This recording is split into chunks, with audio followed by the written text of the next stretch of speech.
오늘은 신명기 8장의 말씀을 묵상합니다.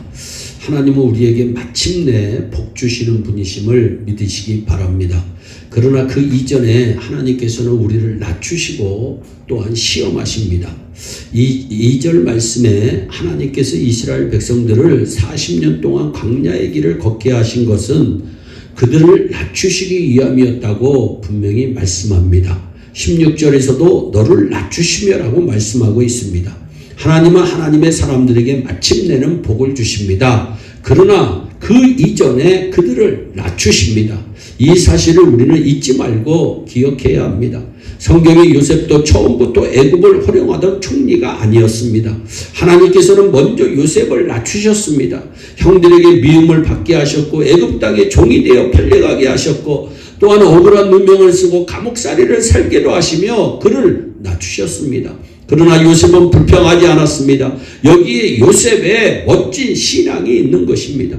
다윗도 낮추셨습니다. 다윗 왕은 용감한 군인이었고 천하를 호령하던 위대한 왕이었지만 사울의 추적을 피해 도망 다닐 때도 있었습니다. 어느 때는 수염에 침을 질질 흘리며 미친 척을 하며 위험에서 벗어나기도 하였습니다.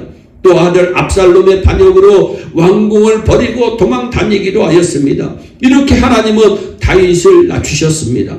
하나님의 사람이 하나님께 도움을 얻지 못하는 것처럼 보일 때 이때처럼 비참한 것은 또 없을 것입니다. 그러나 그때가 바로 하나님께서 나를 낮추시는 때임을 우리는 기억해야 합니다.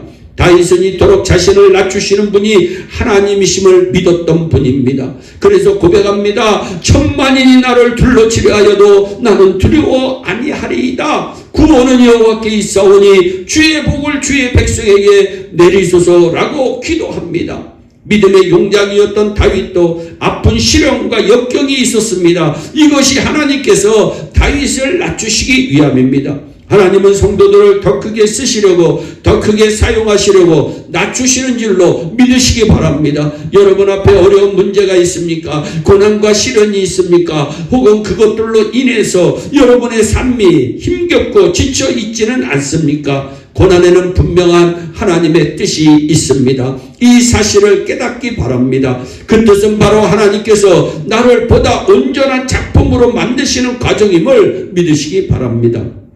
대장간에서 하나의 낫을 만들 때 대장장이는 쇠망치를 가지고 쇠붙이를 때리고 또 때립니다. 그것도 부족해서 뜨거운 불 속에 달고다가 꺼내어 때리기도 하고 물 속에 tum벙 집어넣기도 하는 것입니다. 그러다 보면 어느샌가 날카롭고 예리한 낫이 만들어지게 됩니다. 하나의 보잘것없는 낫을 만들 때도 이와 같은 연단의 과정이 있다면 하물며 위대한 하나님의 사람으로 만들기 위해서 연단의 과정이 꼭 필요한 것입니다. 하나님은 모든 것을 아름답게 만드시는 분이심을 믿으시기 바랍니다. 우리의 모난 부분을 다듬어 주시고 또한 우리의 상처 부위를 치료해 주시기 위해서 우리를 겸손히 낮추십니다. 당연한 문제만을 놓고 볼 때는 불평할 수 있습니다. 그러나 믿음의 성도는 보이지 않는 하나님을 믿고 인내하는 사람입니다. 하나님은 마침내 복을 주시기 위해서 우리를 낮추십니다. 이 사실을 잊지 맙시다. 예수님께서도 사람의 모양을 가지고 이 땅에 오셨습니다. 그리고 자기를 낮추시고 죽기까지 복종하셔서 우리를 죄악에서 건져주셨습니다. 예수님은 어린아이와 같이 자기를 낮추는 그이가 천국에서 큰 자라고 말씀하시며 누구든지 자기를 높이는 자는 낮아지고 누구든지 자기를 낮추는 자는 높아지리라 말씀합니다.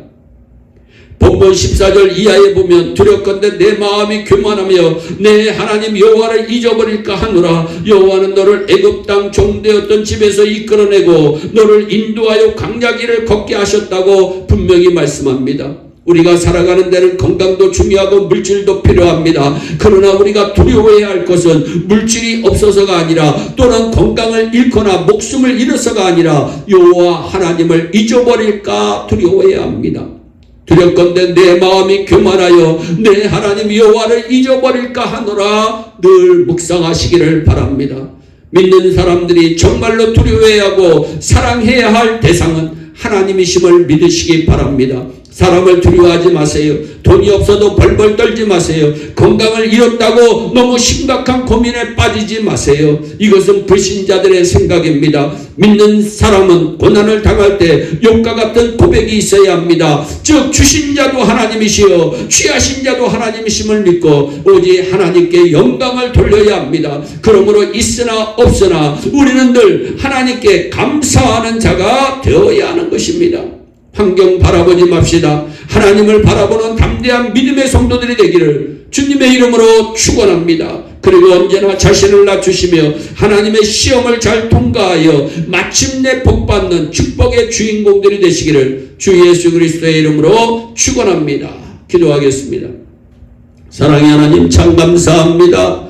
우리를 오늘도 낮추시고 마침내 복을 내려주신 하나님을 찬양합니다. 하나님 우리 예일의 성도들의 가정이 잘되게 하시옵소서. 예일교회 성도들의 생업에 복을 내려주시옵소서. 저들의 삶을 통해서 주님 영광 받으시옵소서. 감사하옵고 예수님의 이름으로 기도하옵나이다. 아멘.